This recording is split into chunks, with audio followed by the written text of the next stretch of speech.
Assalamualaikum warahmatullahi wabarakatuh. Yang saya hormati Ibu Rista Kuspriyatni sebagai selaku dosen Ilmu Sosial Dasar kelas 1 KB 01. Perkenalkan, kami dari kelompok 2 akan mempresentasikan mengenai pemuda dan sosialisasi. Pengertian pemuda ini menurut Undang-Undang 40 tahun 2009 DPR RI, pemuda adalah warga Indonesia yang memasuki periode penting pertumbuhan dan perkembangan berusia 16-30 tahun. Sedangkan menurut draft RUU, pemuda adalah karakter yang dinamis, bergejolak, dan optimis, belum memiliki pengendalian emosi yang stabil, menghadapi masa perubahan sosial maupun kultural. Sedangkan menurut bahasa Indonesia, pemuda adalah mereka yang memiliki semangat pembaru dan progresif. Pemuda adalah peralihan masa menuju kedudukan tanggung jawab dalam bermasyarakat atau peranan masyarakat. Oke, selanjutnya ada peranan pemuda dalam masyarakat. Dengan karakteristik pemuda yang khas, maka diharapkan pemuda menjadi agen perubahan, penggerak pembangunan, dan kontrol sosial. Maka peranan pemuda dalam masyarakat dapat dibedakan menjadi dua. Yang pertama ada peranan pemuda yang didasarkan atas usaha pemuda yang untuk menyesuaikan diri dengan tuntutan lingkungan, contohnya penerus tradisi yang berlaku. Yang kedua, peranan pemuda yang menolak menyesuaikan diri dengan lingkungan, terbagi dalam 3 sikap. Sikap pertama adalah pemuda pembangkit. Mereka pengurai atau membuka kejelasan suatu masalah sosial yang secara tidak langsung ikut mengubah masyarakat dan kebudayaannya. Yang kedua adalah pemuda delinken atau pemuda nakal. Mereka tidak berniat melakukan perubahan, tetapi hanya berusaha memperoleh manfaat dari masyarakat. Yang ketiga ada pemuda radikal. Mereka ini mencoba mengubah masyarakat dan kebudayaannya melalui cara yang radikal. Oke, selanjutnya ada peran pemuda penerus bangsa Indonesia.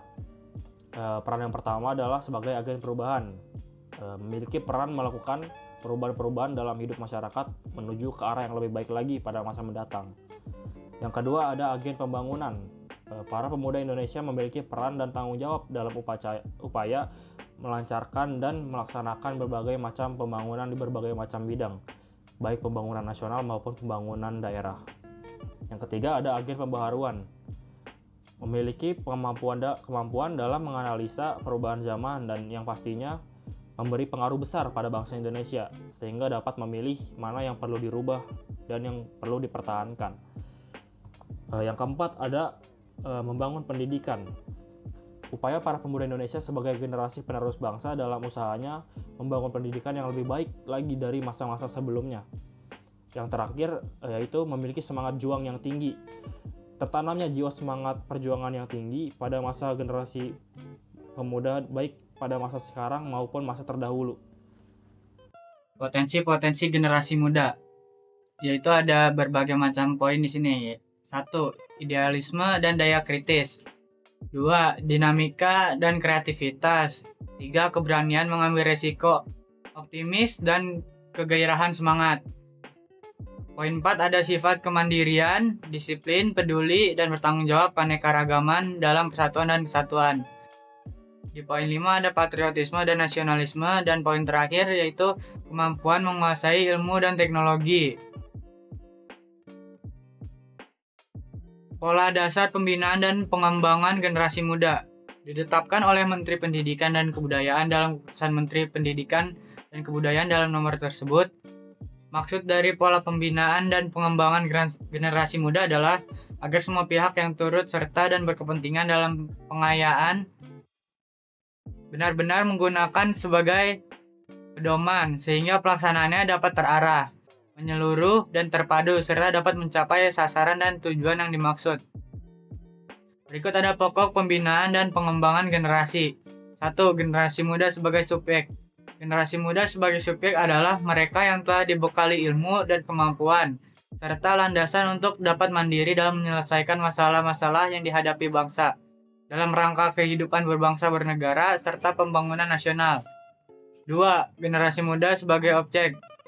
Generasi muda objek adalah mereka yang masih memerlukan bimbingan yang mengarah mengarahkan kepada pertumbuhan potensi menuju ke tingkat yang maksimal dan belum dapat mandiri secara fungsional di dalam kehidupan berbangsa dan bernegara serta pembangunan nasional. Selanjutnya materi saya yaitu masalah generasi muda. Masalah generasi muda itu apa sih?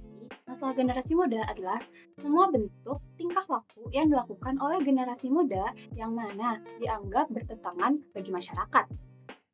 Biasanya masalah tersebut berkaitan dengan bentuk perlawanan dan sikap yang apatis.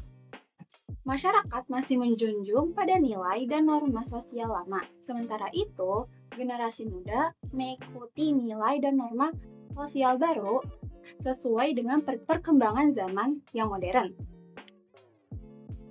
Dari situlah terdapat ketidaksesuaian yang menyebabkan timbulnya permasalahan.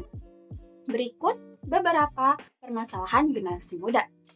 Yang pertama, menurunnya jiwa idealisme, patriotisme, dan nasionalisme. Pada generasi muda, hal tersebut dapat disebabkan oleh perubahan nilai dan prioritas hidup yang lebih berfokus kepada globalisasi, teknologi, dan gaya hidup yang modern.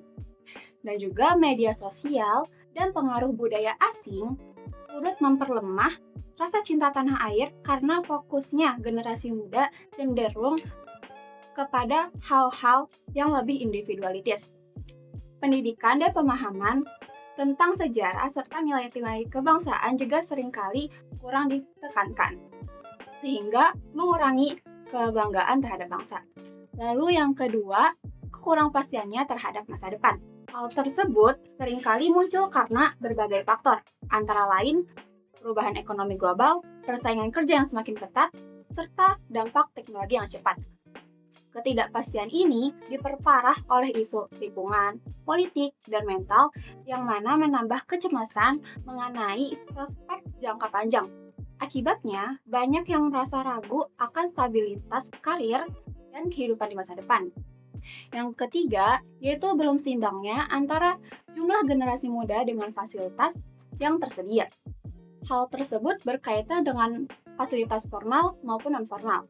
Formal itu dari SD, SMP, SMA, atau kuliah, sedangkan non-formal seperti bimbel atau kursus, dan lain-lain.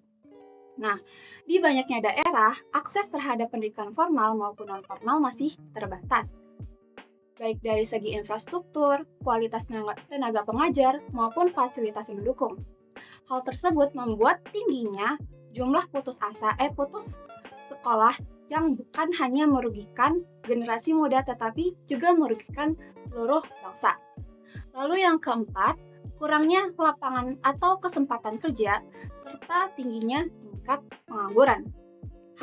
Hal tersebut mengakibatkan meningkatnya tekanan ekonomi, rendahnya produktivitas, dan masalah sosial seperti kemiskinan dan kriminalitas. Yang mana seperti mencuri, mencopet, dan lain-lain. Yang kelima, kurangnya gizi. Kurangnya gizi dapat mengakibatkan hambatan bagi perkembangan generasi muda, yang mana hal itu disebabkan oleh rendahnya daya beli dan kurangnya perhatian tentang gizi. Lalu yang keenam, banyaknya perkawinan di bawah umur, terutama di kalangan masyarakat pedesaan atau pedalaman, sering terjadi karena faktor kemiskinan, kurangnya pendidikan, serta tekanan budaya atau tradisi. Lalu yang ketujuh ada pergaulan bebas.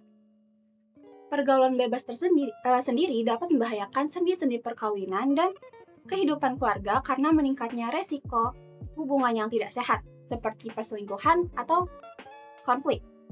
Selain itu, pergaulan bebas juga menimbulkan masalah kesehatan, salah satunya penyakit menular seksual, PMS seperti HIV, dan lain-lain.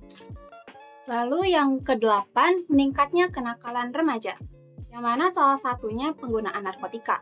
Dan yang kesembilan, belum adanya peraturan perundangan yang menyangkut generasi muda. Dan ada juga masalah lain, yaitu kebutuhan figur teladan. Figur teladan ini contohnya seperti guru atau dosen, orang tua, artis, idol, dan lain-lain. Nah, figur teladan tersebut dapat menginspirasi dan memotivasi untuk mencapainya suatu impian. Dengan mendengarkan pengalaman hidup figur teladan, generasi muda dapat belajar dari kesalahan dan keberhasilan orang tersebut. Lalu sikap apatis atau acuh tak acuh. Sikap apatis terwujud di dalam ketidakacuhan akan apa yang terjadi di masyarakat, yang mana kecenderungan untuk menolak sesuatu dan pada saat yang bersamaan tidak mau terjun atau melibatkan diri dalamnya. Yang ketiga, ada kecemasan dan kurangnya harga diri. Dua masalah yang sering terkait dan dampaknya signifikan. Kecemasan merujuk terhadap cemasnya prestasi akademik, hubungan sosial, atau bahkan masa depan. Sedangkan harga diri, perasaan bahwa seseorang tidak memiliki kasih sayang, perhatian, atau keberhasilan. Dari masalah tersebut, terciptalah kata stres atau frustasi yang umum dipakai di kalangan remaja. Dan banyak kaum muda yang mencoba menghilangkan rasa cemas dengan pelarian ke arah yang negatif. Contohnya seperti minum minuman keras, obat-obatan, self-harm, dan lain-lain. Lalu yang keempat, ketidakmampuan untuk terlibat. Kecenderungan untuk mengintelektualkan segala sesuatu dan pola pikir ekonomis membuat para remaja sulit melibatkan diri serta secara emosional maupun efektif dalam hubungan pribadi dalam kehidupan di masyarakat. Selanjutnya, poin kelima yaitu perasaan tidak berdaya. Perasaan tidak berdaya ini pada generasi muda dapat muncul akibat dominasi teknologi dan pola pikir modern yang telah menguasai masyarakat. Dan yang keenam, pemujaan akan pengalaman.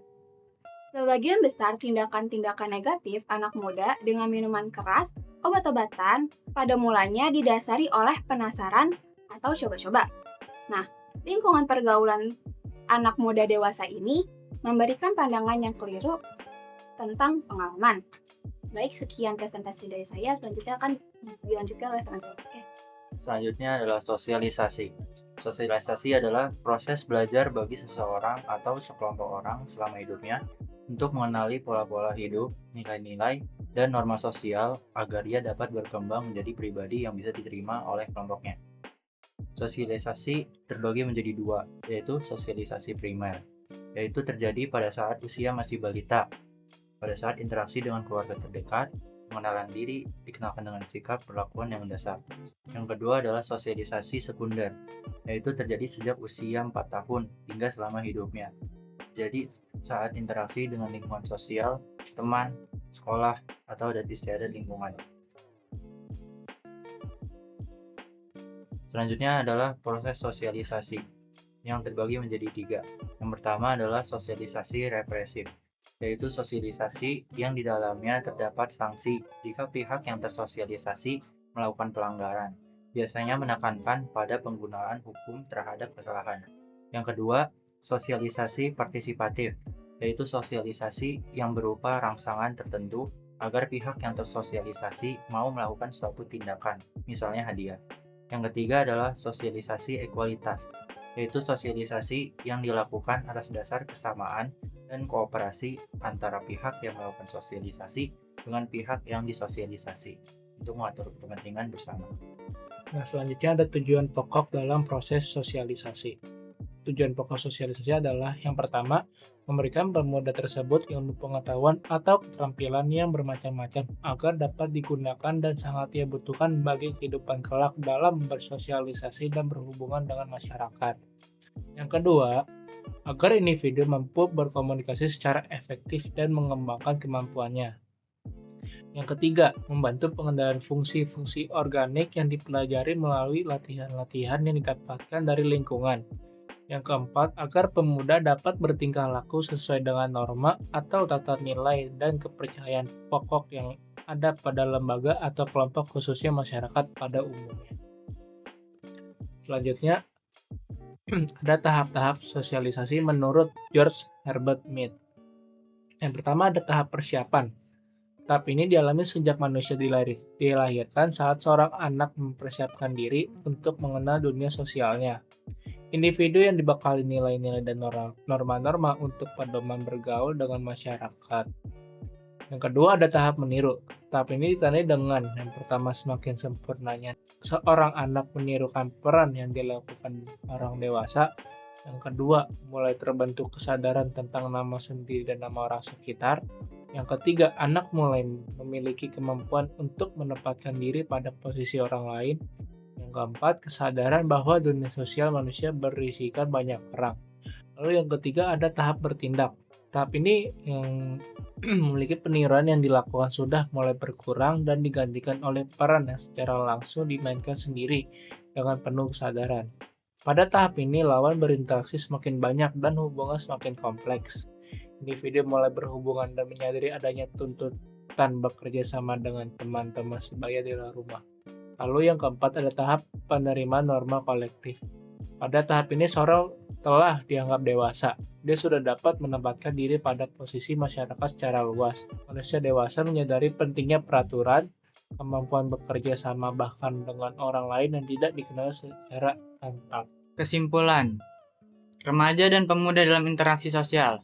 Pemuda merupakan satu identitas yang potensial sebagai intelektual penerus cita-cita perjuangan bangsa, pembangunan negara dan agama yang perlu dikembangkan dan dibimbing proses pematangan dirinya sampai mencapai titik kulminasi melalui semua proses sosialisasi, sehingga dapat memenuhi peran dan fungsi sebagai anggota masyarakat, bernegara, berbangsa, dan beragama.